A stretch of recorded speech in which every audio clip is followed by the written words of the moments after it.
Halo semuanya, selamat datang di channel Deddy Lim. Kali ini saya akan mengajak teman-teman untuk mengelompokkan 4 jenis seller yang berjualan secara online. Ini saya bagi menjadi 4 ya. Jadi yang pertama kita lihat berdasarkan omset. Sedangkan yang satunya kita lihat berdasarkan profit. Ada kategori seller ya, kalau ini rendah dan sini tinggi. Yang ini juga rendah dan ini tinggi. Ada jenis seller yang memiliki omset tinggi namun secara profit rendah. Biasanya seller yang memiliki omset tinggi namun profit rendah adalah distributor ya. Distributor. Mereka ini masuk kategori sini karena mereka tidak mengalami suatu proses produksi, mereka tidak mengalami kesulitan, mereka hanya biasanya mengambil barang dari produsen. Jadi mereka mendapat barang dari produsen, jadi dapat keuntungan berapa saja mereka lepas. Yang penting mereka main quantity, mereka tidak repot, mereka hanya tinggal kirim dan mereka mendapat langsung keuntungan. Nah di sini biasanya mereka mengejar omset. Profit rendah nggak masalah, yang penting secara omset kita tinggi, itu nanti kan terakumulasi ya. Yang berikutnya ada seller yang memiliki omset rendah dan profitnya rendah. Ini biasanya yang masuk ke kategori sini adalah dropshipper, DS, atau reseller. Namun ini tidak semua, karena beberapa teman yang canggih untuk ngurusi masalah dropshipper ataupun reseller, mereka juga bisa dapat omset yang besar. Tapi ini saya bicara secara umum ya. Secara umum dropshipper mereka biasanya tidak bisa mendapatkan omset yang besar banget karena mereka ngambil barangnya dari tempat lain ya. Reseller juga begitu. Dan biasanya mereka juga tidak bisa mendapatkan profit yang gede karena mereka biasanya sudah ngambil dari pihak sebelumnya, sehingga mereka memiliki HPP yang lebih tinggi dibanding kompetitor, sehingga mereka tidak bisa mendapatkan profit yang cukup banyak. Yang berikutnya adalah seller yang memiliki omset rendah namun profitnya tinggi. Ini biasanya yang masuk kategori di sini adalah teman-teman produsen ya. Teman-teman produsen yang memproduksi barang sesuatu, biasanya mereka kalau sudah memiliki brand sendiri dan mereka menjual sendiri, mereka biasanya menjaga supaya brandnya harganya tidak begitu hancur, sehingga mereka biasanya mengambil margin profit yang cukup tinggi. Saya ada di kategori sini karena saya produsen, dan biasanya mereka mempertimbangkan kapasitas produksi. Jika kapasitas produksinya sudah mentok alias sudah maksimal dan tidak bisa ditambah lagi kecuali mereka menambah mesin produksi, mereka biasanya akan menahan harga jualnya untuk tetap tinggi supaya bisa mendapatkan margin profit yang cukup baik. Dan yang terakhir adalah seller yang memiliki omset yang tinggi dan juga profit yang tinggi. Ini biasanya diisi oleh importir ya. Biasanya diisi oleh importir. Biasanya orang-orang yang sudah memiliki modal yang cukup kuat. Jadi kalau teman-teman bisa dicek ya, kalau mereka importir, mereka sudah ngambil barang langsung dari misalnya dari Cina. Kita nggak bisa dipungkiri barang-barang dari Cina itu murah-murah banget, dan saya sudah ngambil juga barang dari sana, itu memang murah-murah banget. Dan kalau kita jual di sini itu masih bisa dijual dengan harga yang cukup tinggi, bahkan lebih dari 100% margin profitnya ya. Saya ada ambil barang dari Cina, itu margin profitnya sampai 200% pun itu jualannya udah kenceng banget. Jadi kita enak, margin profitnya tinggi, omset juga bisa tinggi. Ini paling enak di sini. Jadi kalau teman-teman melihat ada orang bisa pamer orderannya banyak dan profitnya banyak, kemungkinan besar dia ada di kategori ini karena dia memiliki kekuatan modal biasanya. Jadi kalau teman-teman harus dicek dulu kalian masuk kategori apa, karena ini nanti kalau kalian sudah mengetahui kalian ada di daerah mana dari kategori ini, kalian baru bisa berpikir strategi apa yang harus kalian lakukan.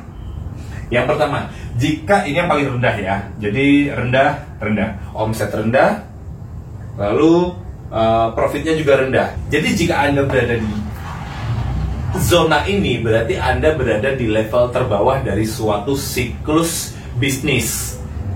Yang harus Anda lakukan adalah Anda harus naik kelas, ya. Naik kelas berikutnya adalah Anda harus pindah ke sini. Kalau selama ini Anda hanya dropship, Anda hanya menjual barang orang lain, berpikirlah, mulailah bagaimana Anda bisa menabung, Anda mendapatkan modal sehingga Anda bisa stok barang sendiri dan Anda bisa menjadi seorang distributor. Jika Anda menjadi seorang distributor, tentu harga yang dapat Anda peroleh itu bisa lebih baik, lebih murah sehingga Anda bisa lebih kompetitif. Dan Anda sudah bisa mulai menjual dalam jumlah besar, omset yang banyak, walaupun margin profitnya juga rendah, no problem. Ya, yang penting secara omset jauh lebih baik daripada seorang dropshipper. Anda naik kelas menjadi seorang distributor, ya, distributor suatu produk. Lanjut berikutnya, jika Anda sudah berada di posisi sebagai seorang distributor, tentunya Anda sudah mulai mengeluarkan modal cukup banyak karena Anda harus menyetok dalam jumlah besar. Di sini Anda sudah mulai terbiasa untuk bermain dalam keuangan. Ya, keuangan Anda juga biasanya sudah mulai pulih, sedikit-sedikit Anda mulai bisa menabung, mulai membeli aset dan sebagainya di sini. Kalau Anda sudah ada di sini, saran saya Anda harus mulai naik kelas lagi ke sini. Ya, Anda harus menjadi seorang produsen. Jika sebelumnya Anda seorang dropship, lalu Anda mulai menjadi seorang distributor, Anda naik kelas, jangan langsung puas. Karena apa? Ini masih posisi yang sangat rentan. Posisi yang sangat rentan. Karena ini pabrik atau produsen, ini kan jalurnya dari sini ya. Jadi produsen turun ke distributor, distributor turun ke DS ya. Jadi kalau Anda masih di sini, ini belum aman karena Anda belum mendapat jaminan harga termurah. Kalau tiba-tiba produsennya menghentikan suplai barangnya ke tempat Anda langsung game. Ya, jadi Anda harus berpikir bagaimana mengembangkan modal Anda dan Anda mulai lari ke arah produsen. Menjadi seorang produsen tentunya Anda harus membutuhkan modal lebih besar. Anda harus punya mesin, Anda mungkin harus punya bahan baku yang lebih banyak untuk memproduksi barangnya. Ya, saat ini saya ada di posisi ini dan sedang menuju ke sini. Ya, di sini Anda menjadi seorang produsen. Kelebihannya adalah Anda yang atur sendiri produk Anda. Kualitas produknya, harganya Anda sendiri yang atur. Jadi di sini biasanya Anda akan mendapatkan profit margin yang tinggi. Namun biasanya mungkin terkadang bisa berakibat pada omset yang turun karena margin kita tinggi. Tapi di sini lebih baik. Kalau saya bilang lebih baik, Anda tidak perlu repot-repot untuk mengejar omset karena ini Anda harus menjaga nama dari bisnis Anda, brand Anda. Jangan sampai brand Anda dikenal sebagai barang murahan, ya. Tapi biarlah orang mengenal brand Anda itu sebagai brand yang berkualitas tinggi. Setelah Anda sukses di sini, tentunya modal Anda juga semakin besar, ya. Anda sudah mulai bisa menabung, mengembangkan modal Anda, dan inilah target selanjutnya. Anda harus bisa menjadi seorang importir.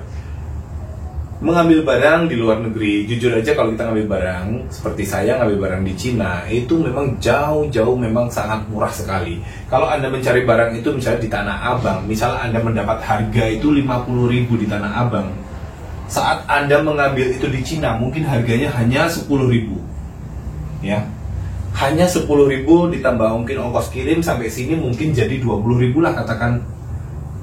Anda jauh lebih murah, ya.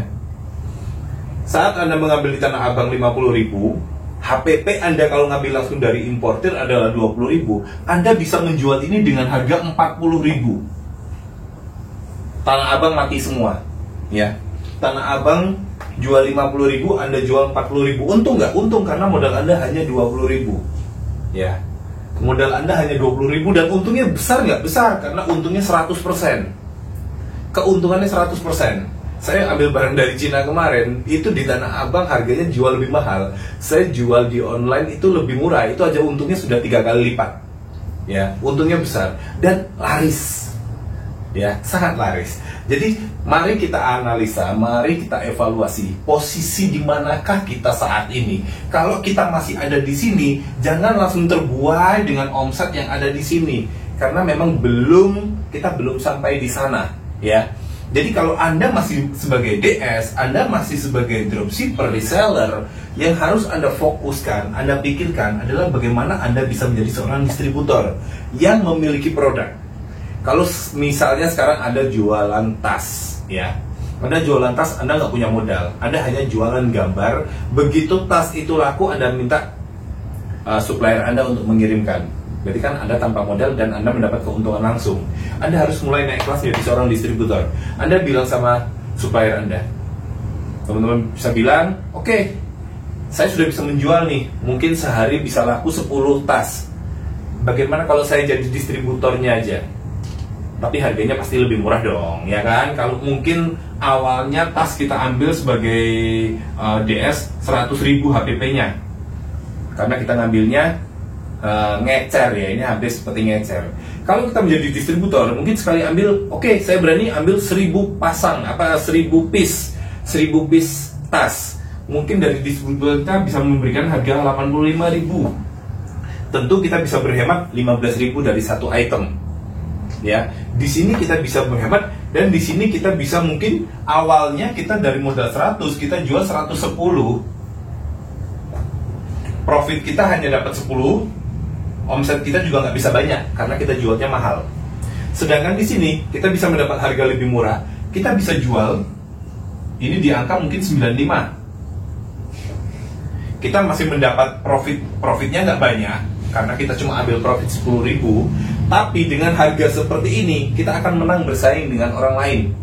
Ya, kita bisa menang bersaing, otomatis omset kita bisa naik. Ya, omset kita bisa naik, bisa banyak. Setelah teman-teman mungkin mempelajari, ternyata tas seperti ini itu laku.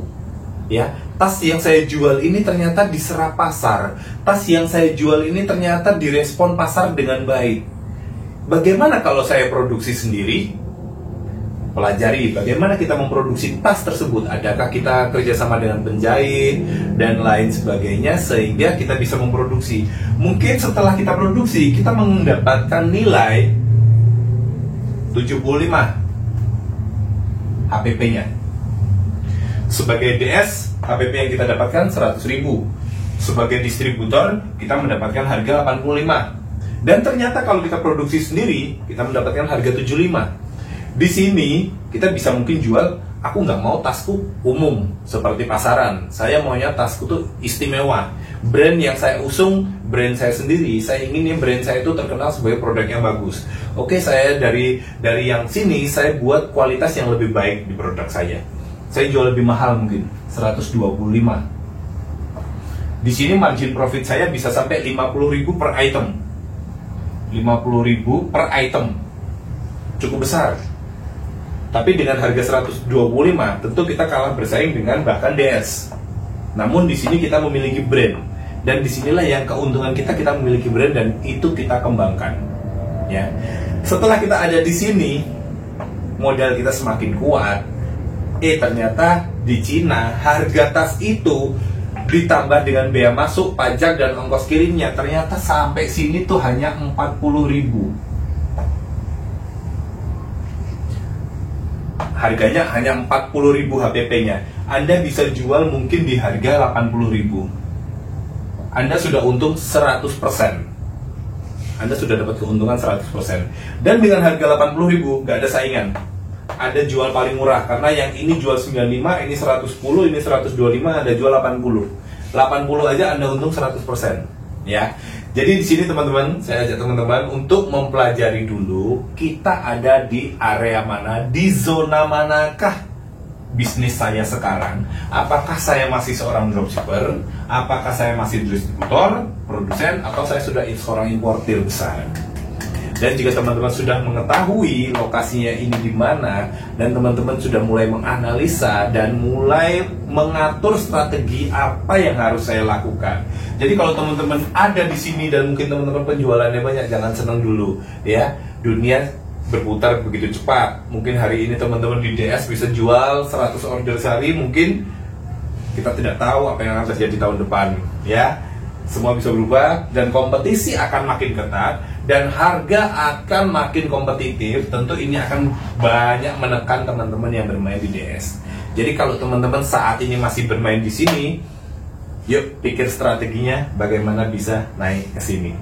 Kalau sudah di sini, ke sini. Kalau sudah di sini, ke sini. Maka kalian akan terus growth, bisnis kalian makin maju dan kalian akan menjadi orang yang sukses. Oke, gitu aja dari saya. Kalau kamu suka dengan video saya, ikuti terus dengan cara klik subscribe dan juga nyalain loncengnya supaya kamu tidak ketinggalan video-video saya selanjutnya. Oke, gitu aja dari saya. Terima kasih dan salam sukses. Cayo.